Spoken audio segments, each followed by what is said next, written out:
So your characters are involved in some of the most, powerful, hateful scenes in the film. What was it like returning to that time period? I remember walking through the door for the sit-in scene and looking at all the extras.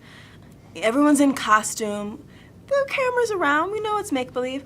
But it was so real feeling, being pushed and shoved around, having the water hoses sprayed on you, and everything. Like, it was just really, really emotional, and it really made me even more proud than I already am, of my parents and all the people that came before us and were, on the ground doing this work in real life. Well, your characters jump from movement to movement.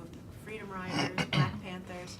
What was it like to kind of have that journey of the movement trying to find itself? Yeah, I mean, as you say, the movement trying to find itself very much reflected what was going on for us as characters. We were people trying to find ourselves within our development as kids, really. I mean, when you first see us, we're very young, and that was the thing in my research anyway, or talking to people. So many of the people who were instrumental in the civil rights movement were teenagers, very young people who just decided they'd had enough and they felt a need to do something about it, and they decided to put their lives on the line for this thing that they believed in so much. And I think you see that reflected in our characters, that also it was a moving thing. These people didn't start out kind of going, okay, we know exactly what we're going to do, we know how we're going to achieve it, go.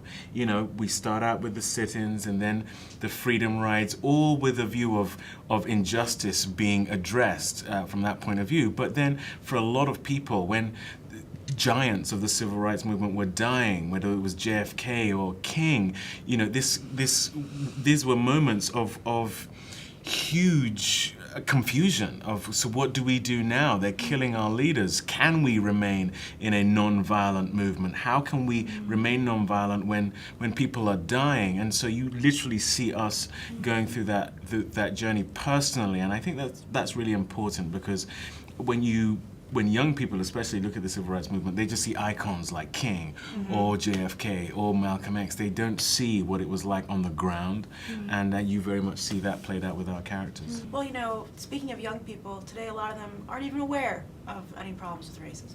Right. Yeah. So why is it important for them to look back? Why be reminded of this? Looking back, I think, highlights the present. Time is a continuum, and I think it's looking back kind of opens your eyes a little bit more to the present, and you don't really have to look far to see injustice. It's not something of the past. I think people can make the decision to remain blind to it or to deny it, but it's becoming less and less realistic to do so. I think it'll be good for young people to see, because it's not being taught. Our history is not being taught in schools anymore, and I think it's very useful, this medium of film, especially nowadays. Like we were talking about, people reading less, teachers and curriculum in school being less responsible historically. Yeah, or even if they just, they probably won't. I mean, it's not a documentary. It's a real movie. It's about all these different things. It's a family. It's funny, and it's all these different things. But to kind of infuse it with a history lesson, I think, is really it was skillfully done. So that the wake-up call kind of sneaks up on you. It's not like they're out to it's not propaganda in that sense. Well, just real quick, the last question I wanted to ask you was, in your research and in portraying these characters, what's something that surprised you that you didn't know about the civil rights movement beforehand? For me, I think the thing that constantly surprised me was, like I say, how young some of the people involved were. I was fascinated by the generational divide, the fact that a lot of the people who engaged in the civil rights movement, some of their biggest foremost opposition were their own parents, who understandably were fearful for their children's lives. And again, you see that reflected in the film between, you know, my parents and my character.